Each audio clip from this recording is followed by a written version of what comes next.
Today's episode of MarkWHO42's Whoniverse is brought to you by Audible.com. Get a free audiobook download and 30-day free trial at www.audibletrial.com/MarkWHO42. There are over 150,000 titles to choose from your iPhone, Android, Kindle, or MP3 player. You lucky guys. That's www.audibletrial.com/MarkWHO42. And now, here's the show.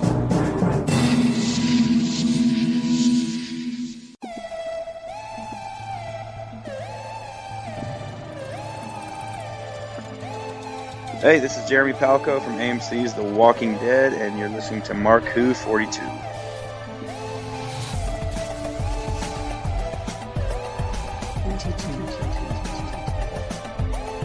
Welcome, everybody. Welcome to MarkWHO42's Halloween Special. That's right, MarkWHO42 here on krypton-radio. I'm your host, Mark-Baumgarten, and I'm taking the solo seat today to welcome you to our Halloween show. We do a Halloween show every year. Usually we have a cosplayer talking about, Halloween costumes, or we have somebody from the horror industry on. And this year is no different. We've got Jeremy Palko from The Walking Dead. That's right, The Walking Dead just restarted again. Series 7 started a few weeks ago. Oh, Negan. Oh, Lucille. Oh, it's going to be sad and horrific, and it's going to be a great year on Walking Dead. I can't wait for the Whisperers, though. Anyway, we're going to take a little break. We're going to get the break out of the way so we can bring you the uncut interview with Jeremy Palko here on MarkWHO42. So stick around. Hello, I'm Nicholas Briggs, the voice of many monsters on Doctor Who, and executive producer of Big Finish Productions. And I'm pleased to announce that MarkWHO42 Books have joined forces with Big Finish to bring you Big Finish Audio. There's this fellow who calls himself the Doctor, and he says he has saved me, and we are in his time machine. You're right. I think I've broken something. What about you? Yes, I'm fine, thanks. I rather think I broke your fall. Oh, sorry. MarkWHO42 Books will now offer to bring you the best in Big Finish Audio. But why are they here? How do you do? I beg your pardon? Oh, no need to. I'm the Doctor, and this is... I am Leela. By all means, please do come out to play, Doctor. I'm waiting for you. To find where MarkWHO42 Books will be, go to markwho42.net or on their Facebook site at MarkWHO42. What are you saying? They fizzled in somehow? Like the TARDIS? Yeah, transmat from another dimension. The TARDIS doesn't fizzle. It's more of a... Also go to markwho42.net and download my interview with the team. You're executive producer at Big Finish Productions. Correct. Correct. Is this a quiz? MarkWHO42, taking you to the Whoniverse and beyond. Hi folks, this is Christian Basil, MarkWHO42, and if you've been lucky enough to catch us at conventions and wondered how you could hire us to come to your convention or special event, simply go to Heroes on Hand, click the podcast icon, and click the icon for MarkWHO42. On our page on Heroes on Hand, you can actually click the button that says click here to book MarkWHO42 for your next event, and that's all you have to do. Once again, if you want to hire us for your next event, simply go to heroesonhand.com, click on podcast, click on our icon, and click the green button to book us for your next event. You're going to love us. We'll see you there. The voice of Christian Basil, take one. Hi, I'm Christian Basil, and I would like to provide my voice for all your voiceover needs, such as... Okay, like an announcer. Like a what? Like an announcer. For all your voiceover needs, such as animation, radio, announcements, introductions... Now an old man. I can even record voicemail for all the Meshuggahs that call you. A pirate. Arr, and it won't cost you a lot of treasure for me services. Arr. Creepy movie voice. Just call 407-761-2679. 407-761-2679, or email voiceofchristianbasil@yahoo.com. Well, how was that? That's a wrap. Hi, this is Brina Palencia, voice actress for the Telltale Walking Dead series and actress as Anna in the Walking Dead TV series. Just want to say Happy Halloween. Be safe. Don't get eaten. Welcome back to MarkWHO42, taking you to the Hooniverse and beyond. And this week, we are going a little bit into the Halloween aspect of things. We've invited our good friend who's been touring around the conventions from AMC's The Walking Dead, Mr. Jeremy Palko. How you doing, Jeremy? Doing all right, man. How you guys doing? Not bad. If you're familiar with the show, Jeremy plays Andy, one of the, for the bad guys on the show out there. I'm a hilltopper, man. You're a hilltopper there. We're good people. Great. Jeremy, tell me a little bit about yourself, just for the audience who may not be familiar with your work, and how you came across the role of Andy in The Walking Dead. Oh, man, that's a long story, but I'll give you the short version of it. Born in Georgia, moved to Seattle when I was about 4 years old, raised there, graduated University of Washington in Seattle, came down to Florida, did the Disney Cruise Line for a while. Are you serious? Yeah, man, I did that What'd for you do on the almost... cruise line? Oh, man, I danced like a pirate, like an idiot, and, like step clap to all the kids, make all the kids go crazy, and, did the, adult game shows, and just basically had a lot of fun in the Caribbean for about a year and a half. And then I got off the ship in about 2006, stayed in Florida and started acting, man. One gig after another, extra here, extra there, commercial there, and a couple shows and movies. And then I, got on The Walking Dead, so no complaint. It's a small world because my wife, during that time that I think you were on the boat, my wife used to work in creative costuming for the cruise lines. No kidding. Yeah, I was on the Wonder for a year and then the Magic for a year. So that would be 2005 and 2006. Yeah, you might have come across her path. She may have put costumes in your dressing room. No kidding, man. Well, I had some pretty funny looking costumes, so you got to thank her for me. You got it. So how was the gig? How did you? Oh man, it was a dream. I mean, I just got out of college, so student loans were rolling in, and it was just a nice way to save some coin and travel around. I'm from Seattle where it rains constantly, and then I went from that to the Caribbean, and I just met people from all over the world, people to this day I still stay in contact with, and I look back and always realize I might go back to that one day. That was a lot of fun. Now, going back into The Walking Dead, how did you get the gig of Andy? I'd auditioned for that show for about 5 years. I remember I read for the pilot. They said some zombie show, and I read for it. I didn't get it, and the next season I read for a role, didn't get it. Next season I read for a role, didn't get it. So being from Orlando, all my acting friends around here, every once in a while you'll hear about them getting an audition for The Walking Dead. Every once in a while someone actually books something.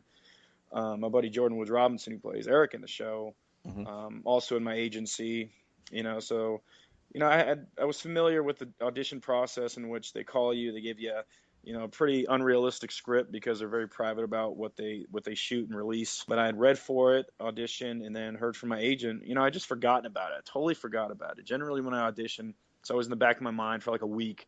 And, you sit by your phone and you wait for it. But in this particular instance, I really just auditioned and forgot about it. And then maybe 4 or 5 days later, I got a call from my agent saying that I booked. And I was actually bartending at the time, and I started just jumping up and down, screaming like a little girl. And I didn't care at all.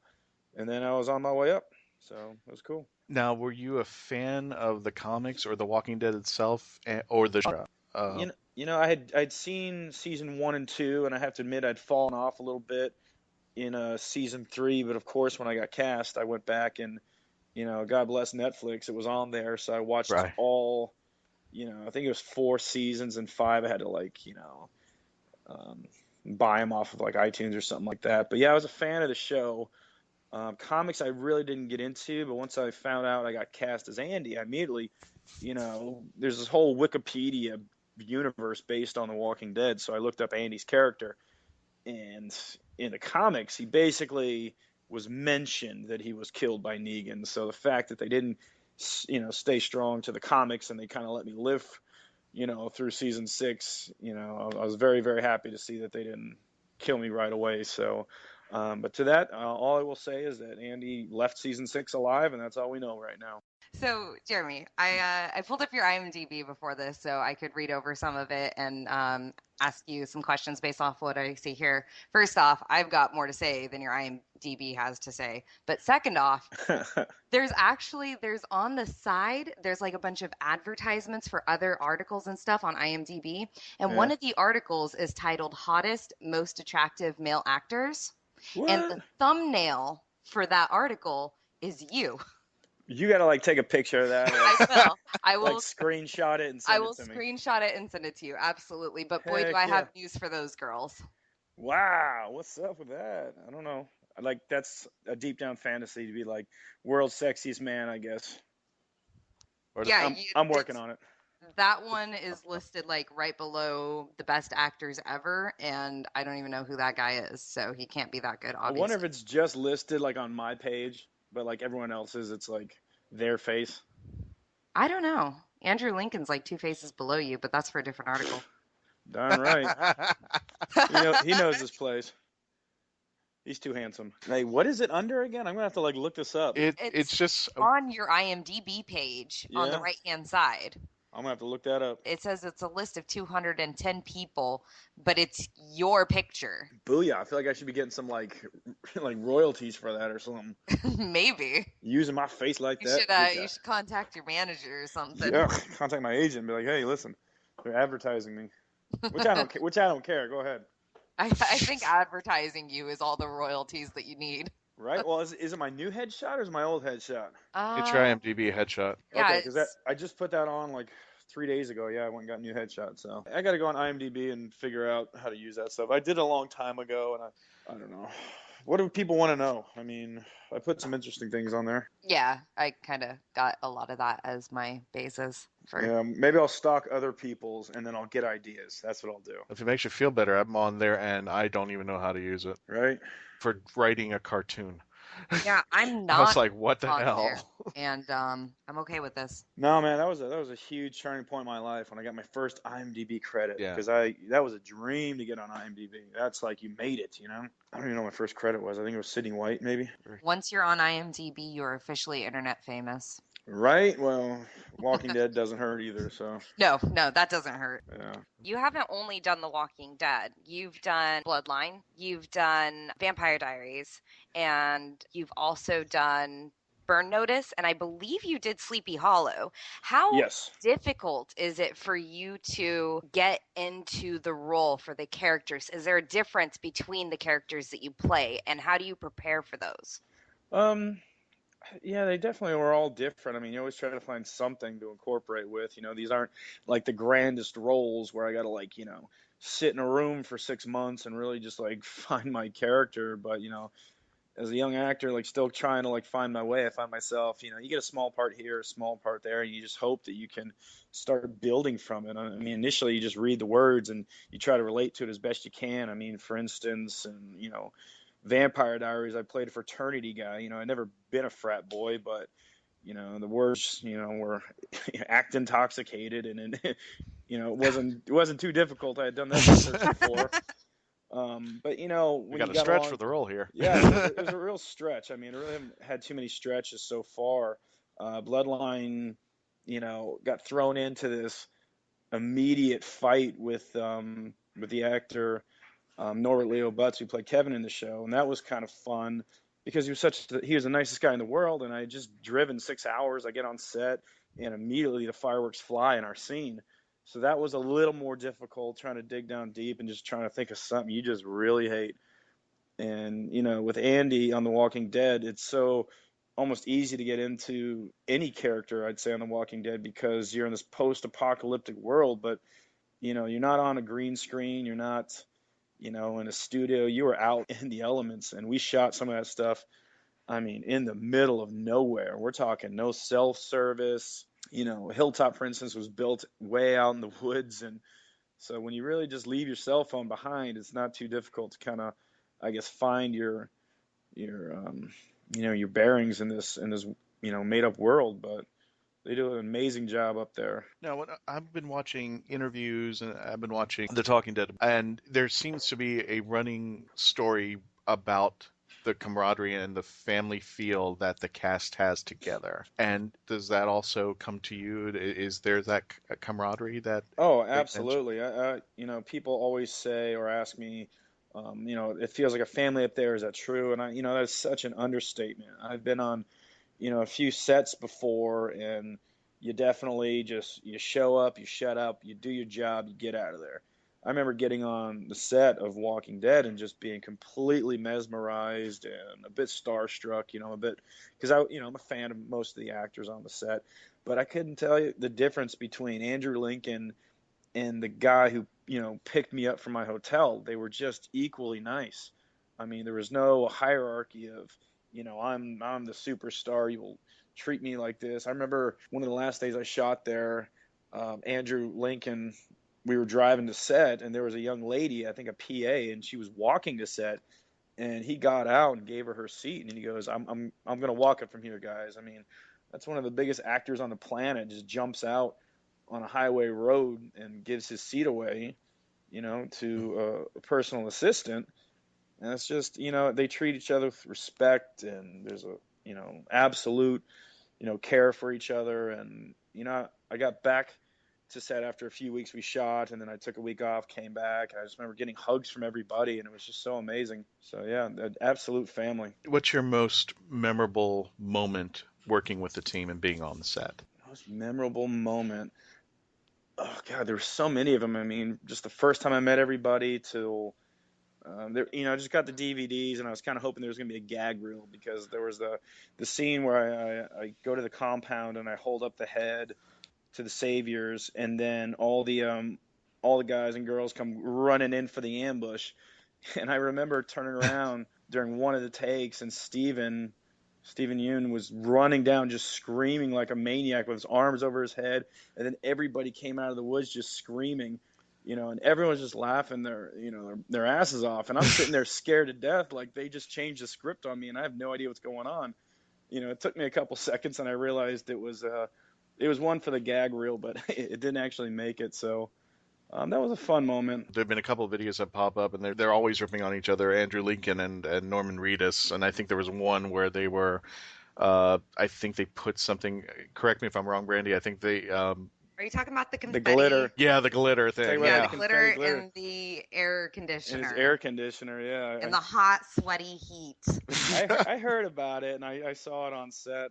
I'm not involved in their little prank war. I'd be too scared to get involved with that. If they ever asked me for a favor, to help one out, I'd probably do it. But, yeah, I keep up with that. It's kind of funny. Now, are you Team Andrew or Team Norman? You know what? That's a tough one, because I'm Team Jeremy. Yeah, there you go. I'm team look out for myself, and stay alive and don't piss anybody off. But that's the spirit. No, I was a huge Boondock Saints fan, so when I got to meet Norman, he was such a cool guy. And then I really didn't know anything about Andrew Lincoln other than on The Walking Dead, but man, he was just the coolest guy. I mean, the nicest things he said about the actors that come and go on that show. He says that. It's not about the big characters, it's about all the little ones in between that just keep that engine moving. And he was, quite a sincere guy, and I really enjoyed working with him so far. Now, we're talking a lot about The Walking Dead, but I actually want to know, what was your favorite role that you've ever done? I mean, I'm enjoying the ride right now with Walking Dead, but there's a production that I was involved in 3 or 4 years ago called So Pretty. It's I play a vampire. He's kind of like a Dexter type character, kind of a night crawler, killing all the bad guys type thing in the city. Well, we did really well on the short film circuit, so we made a second one called So Dark, and it actually just won some award on Amazon Prime, and we got a pretty great financial grant. So we're going to shoot episode 3 here probably in the next 2 or 3 months. And we're looking to make a short series out of it, but I really, really enjoy playing that, because I really do get some creative, influences on the writing and the casting. So, with everything else, I kind of just do what everyone else tells me. But this one, I get a little bit of say, so that's fun. I'll have to look that one up, definitely. Yeah, it's actually on Amazon. Like, if you just go there and type in So Pretty, it'll give you the first one. I think it's a 9-minute short, and then it should take you to So Dark, and that's like a 21-minute short. Watch, I'm going to type in So Pretty, and I'm just going to get a bunch of makeup ads. Right? You're going to get Beyonce. That's what Google does. Go to Amazon Prime or something like that. Oh, okay. It Amazon started Video. with Jeremy and ended with Rihanna. I don't know what happened. I swear. No, we're related somehow. I don't know. Now, on that note, if you were able, let's say you just had magic powers and you could put yourself in any TV show or movie, what would you film in next? Next, man, I really wanted to get on Guardians of the Galaxy, but I'll be Chris Pratt's stand-in. That's my goal next. I just want to be a stand-in. I really living close to Atlanta, they're really, really getting popular in the DC and Marvel world here, and there's just so many cool characters. And I go to the gym pretty much every day in the hopes that one day it'll pay off and I'll get cast as like a superhero of some sort. But yeah, something like that. That'd be kind of fun. That'd be cool. Now, aside from getting your arm broken by Norman, what are your favorite hobbies? Oh God, yeah, that was a lot of fun. I mean, favorite hobbies right now are just laying low. I mean, just my days of going out drinking and partying are over. Now I stay in. I love playing my guitar, and I watch movies all day, every day when I'm not traveling. I was never really into video games. I played like Sega Genesis growing up and some old school Nintendo. But now, I kind of dabble with the video game world now. So now that I'm enjoying my Friday nights at home on the couch, Now, what's your geek cred like? What other types of sci-fi fantasy do you like beyond, of course, The Walking Dead? I was kind of more of an Alf kid growing up, into the cartoons, like oh yes, like all like the early '80s stuff, and mid '90s was like TGIF for me. But I never really got into the comics or the superheroes. I mean, I collected the cards when I was a kid, all the X-Men and all those cards with baseball, football, all that stuff. But I don't know, geek wise, what are my credits? I'm actually leaning over to look at my like movie collection. Don't even fret. That doesn't count. I know. I think I'm making excuses at this point. I'm like a Disney kid growing up, like I have every Disney movie. I don't know. People are kind of shocked when I say that, but no. I don't know. I will accept that as an answer. That was just a whole lot of mumbling. I apologize. What's your favorite Disney movie? Favorite Disney movie? I'm gonna have to go with. I'm gonna split it into two. Favorite Disney movie is Beauty and the Beast. Favorite Pixar movie is Toy Story. Gotcha. See, I cheated, but I don't care.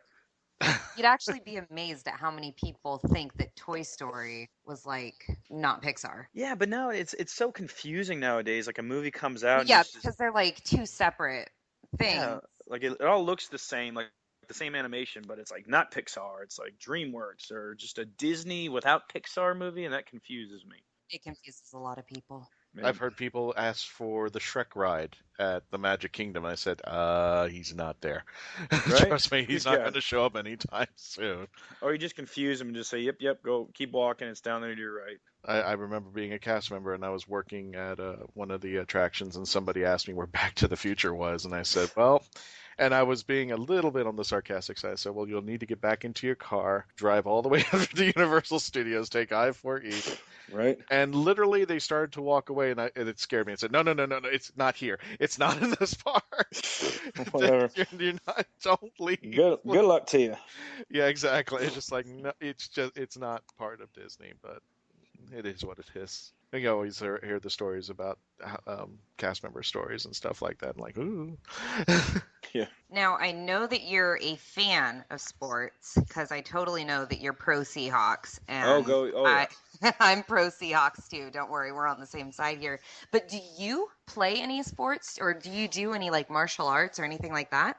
I actually grew up doing all sorts of sports. I was kind of young, doing soccer my whole life.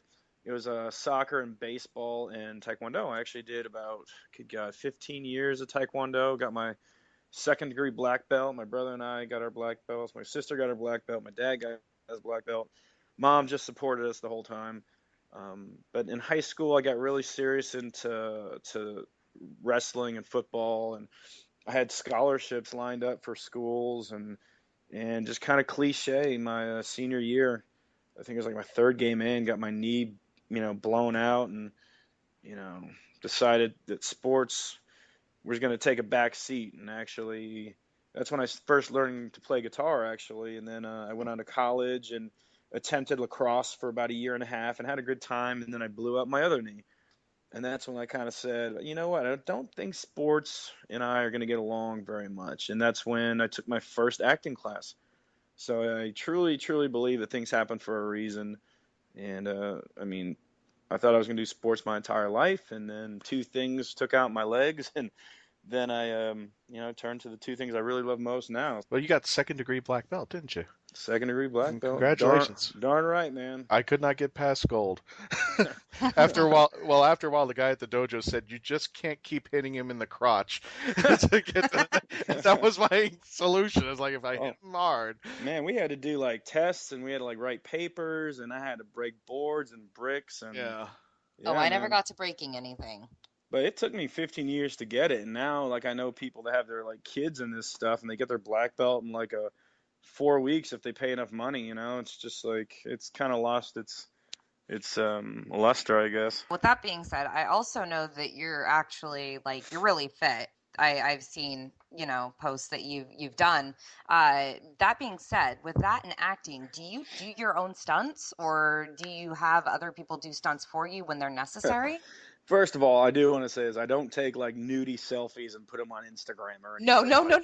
No. So let's not get people confused. But okay, let me clarify really quick. The 22-day push-up challenge. Yes, I just completed my 22-day push-up challenge, raising awareness for veterans with PTSD. But that being said, I'll get to. And I want to off the record apologize for that right now. No worries. I make fun of those people that like take photos in like the mirror and stuff, and that's not me. But I remember when I first got into this kind of the acting world back in like 2006, and I was actually working at a show at Universal Studios called Fear Factor Live, and I was stunt rigging. Oh. And so everyone I worked with were stunt guys. I mean, like hardcore, like they've been doing this their whole life. They're 40 years old and they're still throwing themselves off buildings type things. So I thought, why not? I'm relatively young and fit, so I'm going to try it. And then my first movie I did was Never Back Down. And in the first scene of that movie, I played a running back who had some dialogue. And then I got beat up for 3 days. And I thought, this is great. It hurt. It really did hurt. But I thought I'd make a living out of, being stunts and, acting. But I also realized along the way that, like, the admiration and respect I have for these stunt people and their community, you don't want to take away their jobs. Like, they are hired specifically to do stunts. They know how to fall downstairs better than you do.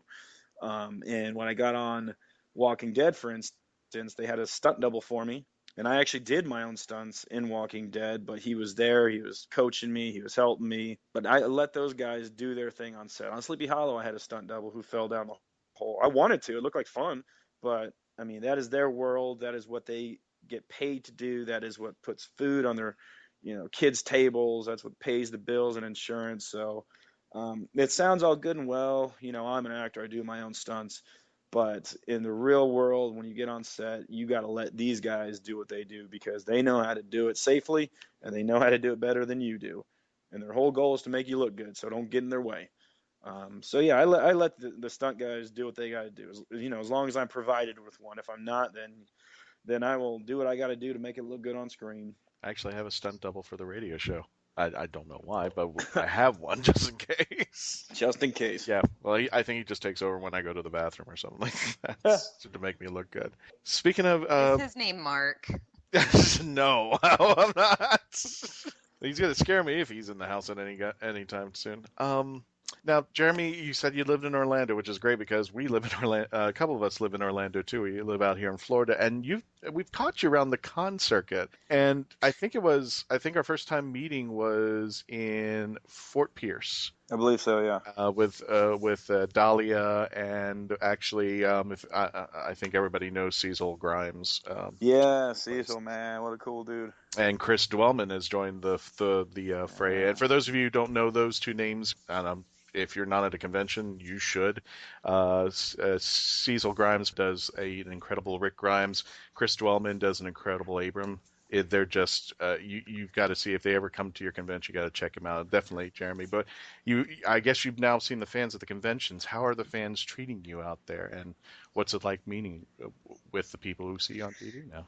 Oh man, they're absolutely amazing. I mean, the ones that come up and they just kind of give me this eyeball, like, man, you look familiar. And then we have the photos and stuff of what I've been in on the table. And they all look down and they kind of realize, oh, yeah, you're that guy that did that thing. Definitely not a household name, but these guys and girls that come up, they're just so great and they're so kind. And, I think someone asked me, like, do you not like it that you're not Norman Reedus and stuff? And I said, you know what? No, because, Norman's a great guy. He's been doing this a while, and his line is usually out the door. And, in those situations, his fans come up and he does, whatever he can to make those people feel great. But there's also like the handlers that they need to move that line along. So it's like, come, go. And, for me, myself and some of the other actors I know that are on the show, you really get time to talk with these guys and girls, and, you talk to them and you socialize with them and you really get to know them. So it's been really great. And through Twitter and, Instagram, I've, gained some followers and friends, and I do my best to, conversate with these guys. And, I don't take any of it for granted. I mean, people come up and they want a photo or, a picture, and, sometimes I got to shell out a little bit of money, which is, it's great because that's just how, we got to make a living. But, they really are just the sweetest people. And, I absolutely do not take it for granted. And I forgot to mention Brina Palencia. If I don't say her name, she's probably going to kill me. But what is your most incredible fan moment out there? Fan moment? Oh, man, I wish you'd give me some time to think about that one, because there's been some cool ones. Nope, on the spot. Yeah, I know. Well, besides meeting Brandy. You know what? There was a kid in Lexington, Kentucky I went to. His name was Gage, Gage. I'll never forget it. He came up, and I just came back from lunch. I come back to my table, and he's standing there.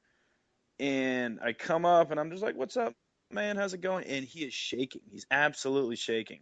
Wow. And he's like, he told me, he's like, when you came around the corner, I just kind of blanked out. Like, I just got so nervous and scared. And, it's like, I can't believe you're a real person. And I remember just looking to my manager and Sarah, and I was like, this kid's for real?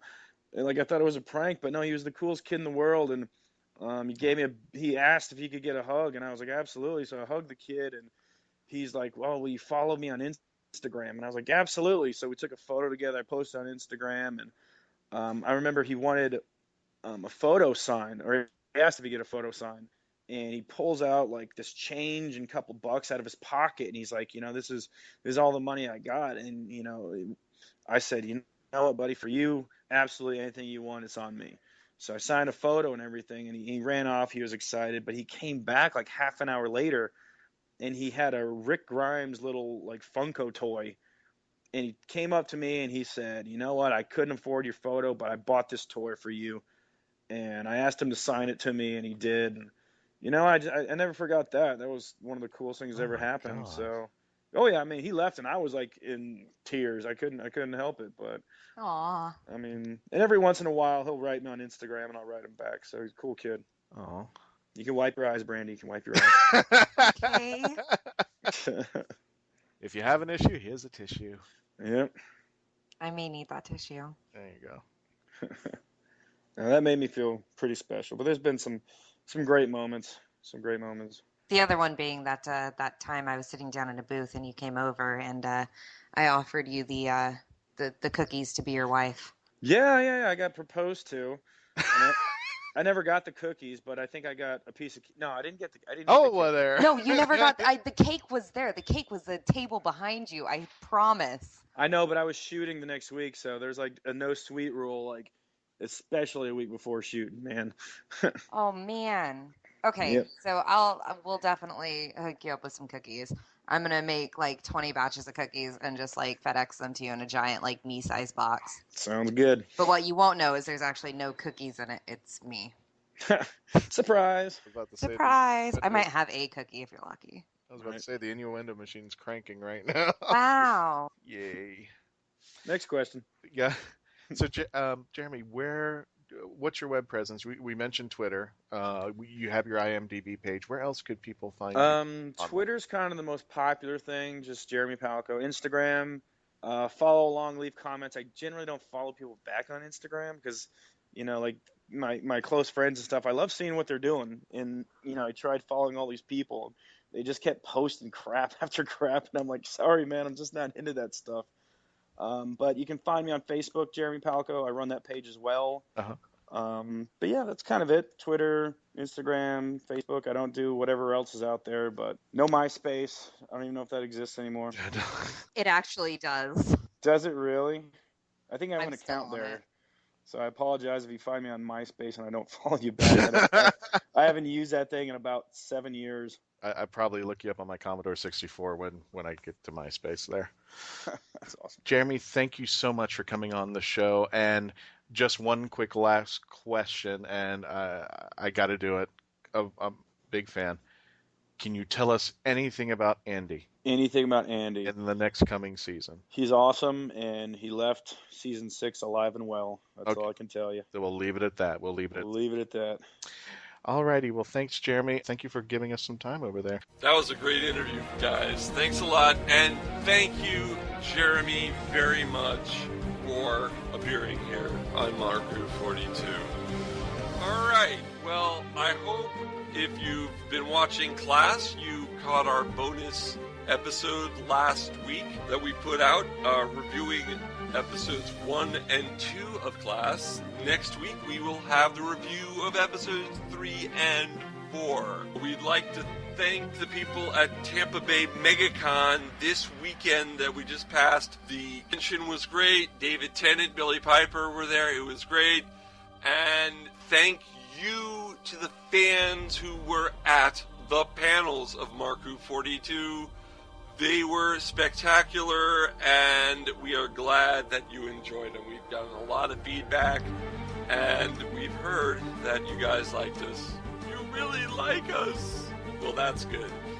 So, before we end this show, I want to remind you folks that coming up on November 20th, that's the Sunday before Thanksgiving, MarkWHO42 Books will be at Claremont Comic-Con in the middle of the state of Florida. It's going to be fun. It's run by Florida Geek Scene, which is one of the websites that hosts our show, and we are going to be there. I'll be selling Doctor Who merchandise, and maybe we'll have a panel, maybe we won't, but we'll be talking to Scotch Laser, hopefully, about Claremont Comic-Con in the upcoming weeks.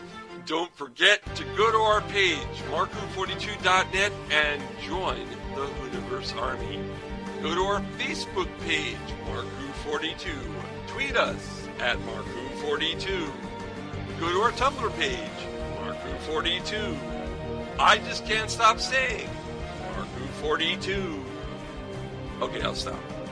Don't forget also FloridaGeekScene.com, Stitcher Radio app, iTunes, Google Play Podcasts. Oh God, we are so many places. We're everywhere around the net. So definitely listen to our old shows and listen to this show again. So until next time, we hope you had a happy Halloween, and that's it for our Halloween show. Until next time, allons-y! MarkWHO42 was written and presented by Mark Baumgarten, Christian Basil, and Randy Bockel.